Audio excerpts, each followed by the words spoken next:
What's up, guys? Hope today's week so far. Once again, bringing you guys more video. Looking at part two of a Space Marine chapter. I was gonna do the Tyranid one, but it hasn't been released yet, which totally makes sense. Gotta animate and do all that stuff. So, I'm definitely hyped for this one though, because in the last video, part one, which I recommend you guys watch, we looked at the reserves of a Space Marine chapter. We got to see how a new Space Marine was introduced, and then they go through the 10th company and up. Specializing in different forms of combat, from recon to assault, defense, etc. So it was kind of cool to see that, and how they're introduced and become masters in that specific role, which is really cool. So I assume that in this part we're going to see all that training and whatnot be even more refined and more specialized in each company. So I'm definitely excited to see that, and to see the difference in gear, which I assume the actual battle companies companies, excuse me, will have far superior gear and more flexibility than the reserves, obviously. So I'm really excited for it. Like always, please check out the original video in the description. Make sure you show some love. If you guys enjoy my content, if you guys enjoy my reactions, please don't forget to like and subscribe. Let's get to it. In part one of this series, we covered the junior half of a Codex-compliant Space Marine chapter from the period of the 41st millennium. Would you guys not watch that one? Please watch it.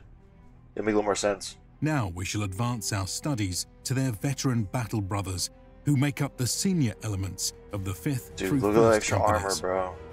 In doing so, we will gain a better appreciation for their true capabilities in war. From the ability of a single Marine to bolster the morale of a faltering colonial defense force,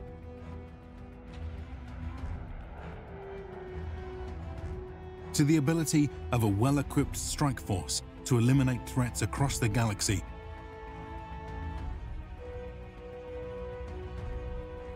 or to join with larger Imperial forces for full-on campaigns.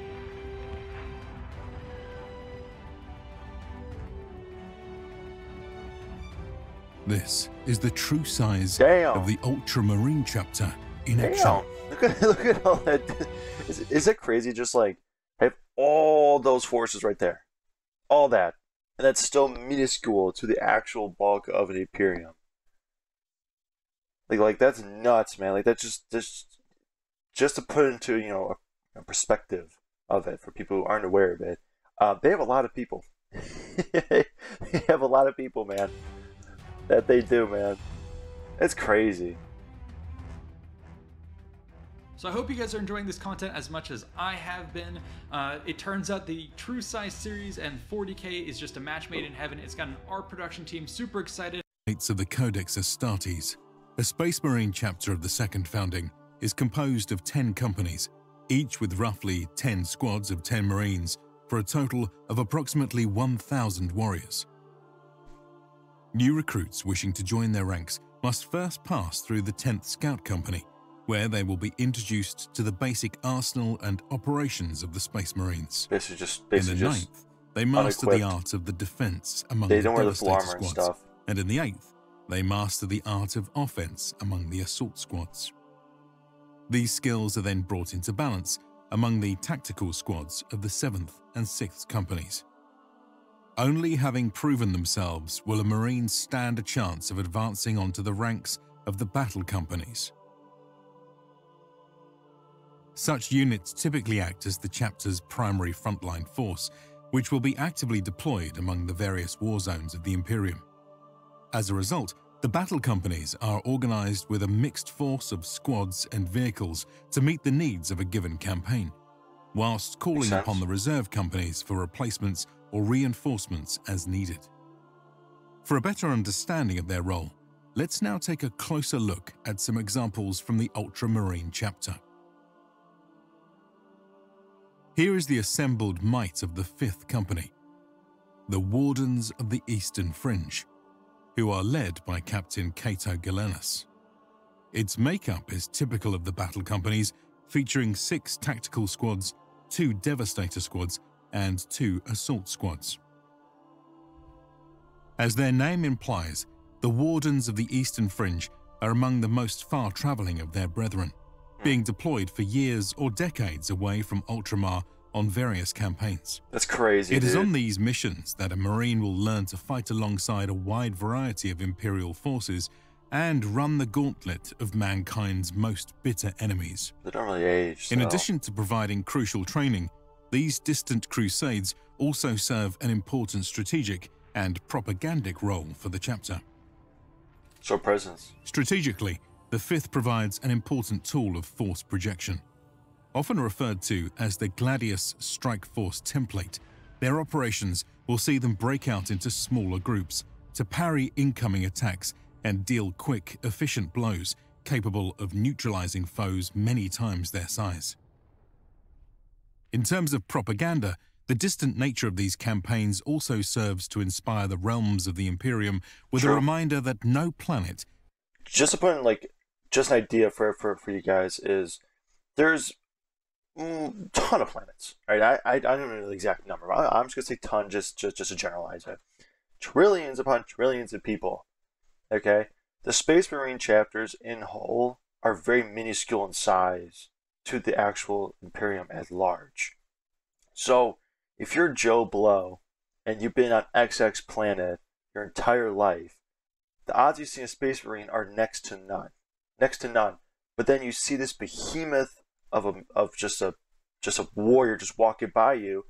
I can see why that can kind of inspire you into your faith again, because you're like, oh shit, they real. He's right there, you know. So I can see why that could be a very powerful tool, because majority of the Imperium will never see a Space Marine, ever see a Space Marine. So having your presence there can be quite a big booster. is So I can beyond see the that. reach of the Emperor's angels. A lot of people, man. Even the presence of a single Marine may be enough to shore up the morale of an entire colonial defense force, as is evidenced by the following record of the Guardsman. Quote, "I have seen a thing today which I knew only from the storybooks of my childhood. Oh, so mighty, and so broad, and so bold, that it might have been a statue on the colonnade of the Emperor come to life. Its armor glowed like the moon, gunmetal bright, and it smelled of sweet oils and sacred lotions. In its fist, 5 times the size of my fist, it clenched a spear twice the length of my body. I think we will live if these gods are with us." There you go. In keeping with the strike force nature of the 5th Company, it may bring with it a larger vehicle pool capable of extended deployment, with supporting starships for transportation and orbital strikes. Next comes the 4th Company, known to the Ultramarines as the Defenders of Ultramar. They are led by the recently promoted Captain Uriel Ventress, and are composed of the same squad mix as the 5th Company. I'm assuming just pure But whereas defense. their brethren may see active deployment at the far reaches of the galaxy, the Defenders of Ultramar remain embroiled on the front lines, closer to home. Makes sense. While the 4th has been known to protect its borders with glorious offensives, many of their forces take the defensive as commanders of auxiliary garrisons, as castellans of major fortifications, and as specialist operators of key military infrastructure. They do so against the endless waves of foes which threaten Macragge and its... I'm just started pausing, guys. I just had a question pop in my head is, you know, when you're going through the reserve ranks, you were promoted, or leveled up, I guess, to the next company, depending on how much, you know, your years of service and how efficient you are. So if you specialize in more defensive roles, like you were more, I would say that you excelled at a higher caliber in defensive while you're in reserves, would that mean that you're going to just be put up to the more defensive active roles, or do you just keep on following that same route up? So if you guys can clarify that, 'cause I don't know if he will, I appreciate that. its domains. I'm curious. From tyrannid swarms to orc warbands, heretic cults, and endless horrors from beyond. As such, the 4th Company vehicle pool makes excellent use of mass fire support and heavy armor to pulverize all those who approach their strongholds. Transports and gunships in turn allow these otherwise slow-moving assets to quickly relocate for a dynamic defense. Thus has the heartland of the Ultramarines been preserved for hundreds of years. But while the 5th and 4th Companies may cover battlefields near and far, the 3rd Company focuses on a very specific part of the warfighting spectrum, as is evidenced by their name, the Scourge of the Xenos. Led by Captain Mikhail Fabian, whose hatred of aliens has reached notorious levels even by Imperial standards, their squads have gained a special reputation for combating the myriad Xenos threats which infest the galaxy. Space racism. Much of this skill has been honed against the Tyranids dating back to their first brutal conflict with Hive Fleet Behemoth in the First Tyrannic War. I mean, they just want to kill you and eat you. As such, the 3rd Company has developed a great expertise in short-ranged firefights, which leverage flamer and melter weaponry in order to purge Xenos hives, fortifications, and space hulks. It should be no surprise, then, that many members of the 3rd have been recruited into the dedicated anti-Xenos chapter of the Death Watch. Those who return alive to the Ultramarines are honored with the rank of Tyrannic War Veteran. In terms of vehicles, the 3rd will use a range of craft which have been further specialized to counter a particular alien race. Whether this means more firepower, more armor, or more mobility depends on the situation at hand. The last and most prestigious of the chapter's battle companies is the 2nd Company. The veterans. Within the Ultramarines, these Guardians of the Temple are sworn defenders of the holy inner sanctum of their fortress monastery. Led by the legendary Captain Cato Sicarius, their squads have gained an impressive reputation for lightning strikes, meant to win the battle before an enemy has even had the chance to respond. To the uninformed, their risky battlefield heroics may appear suicidal. But to the astute observer, they display a masterful exploitation of a Space Marine's transhuman physiology and advanced war gear to their fullest. Yet, in this pursuit of this perfection in combat and an unquestionable dedication to the Emperor, their bravado has, on multiple occasions, crossed the line into perceived recklessness and thus drawn censure from Chapter Command. So you guys do too bad? My apologies. The vehicles used by the 2nd Company match their preferred tactics, with an emphasis on mobility and hard-hitting firepower. In such matters, the Thunderhawk makes for an excellent armed transport ship, capable of dropping dozens of Marines and heavy payloads such as tanks or dreadnoughts into the heat of the battle. Now finally, having spent many decades, if not centuries, honing their skills across countless battlefields and distinguishing themselves before their fellow battle brothers, it will be a Marine's ultimate honor to join the vaunted ranks of the 1st Company. Here, each man stands as a legend in his own right, with a service history easily mistaken for that of an entire unit. Among the Ultramarines, these are the Warriors of Ultramar, led by 1st Captain Severus Agamon. Their composition is made up entirely of veteran squads. Yet, unlike the rest of the chapter's squads, these troops are not limited to specific gear sets.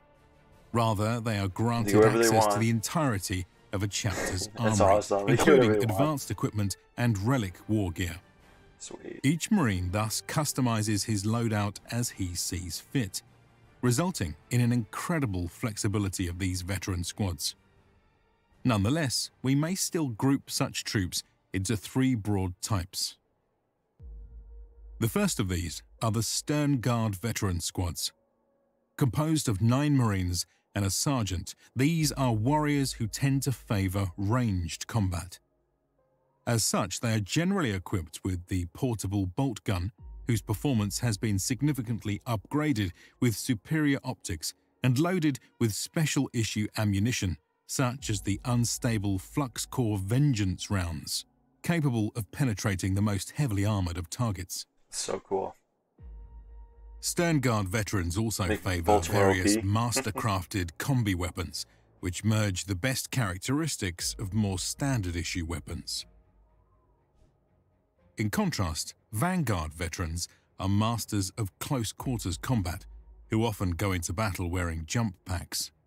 Their up to 10-man squads may use the bolt pistol and chainsword pairing, favored by their assault squad brethren.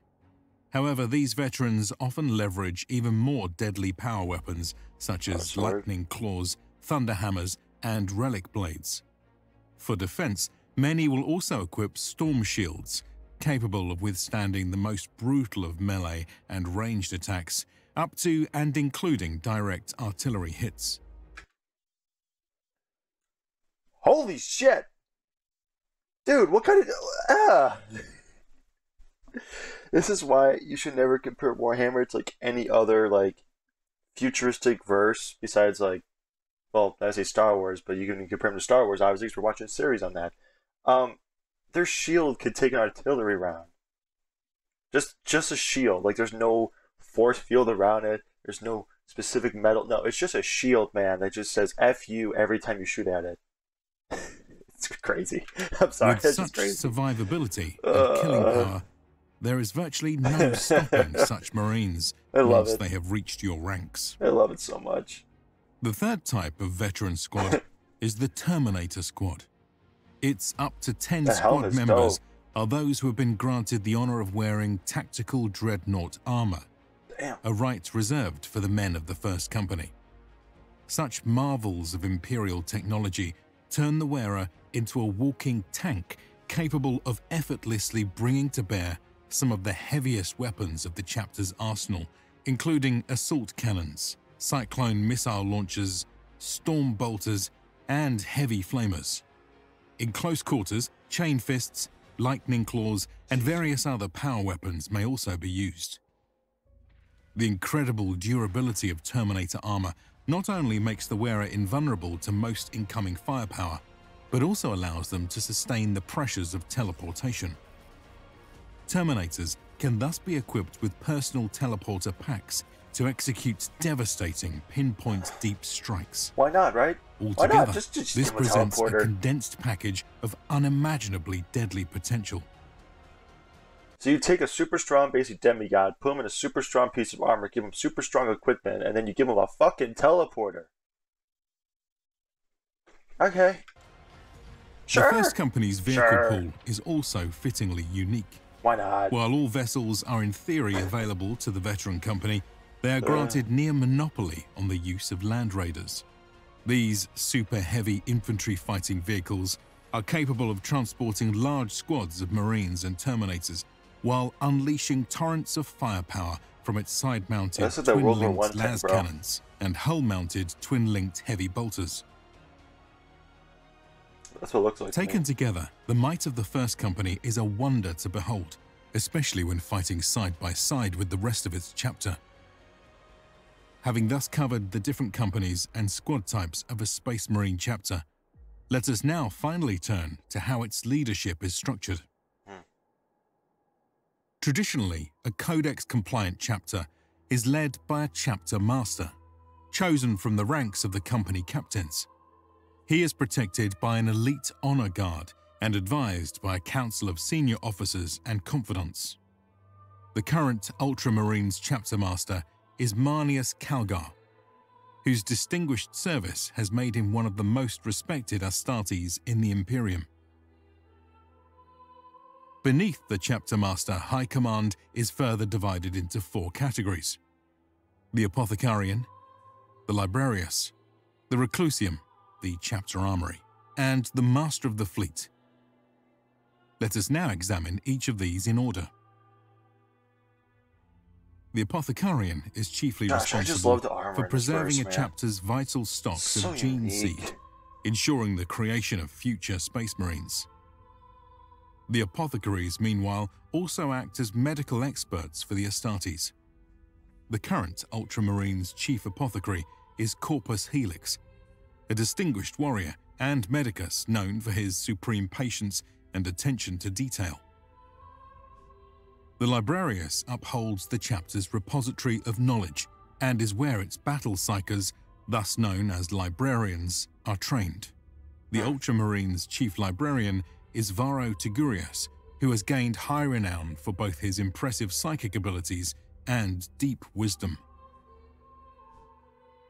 The Reclusium is the center of the chapter's cult and spiritual well-being, whose chaplains serve as battle priests that inspire the men with words and actions.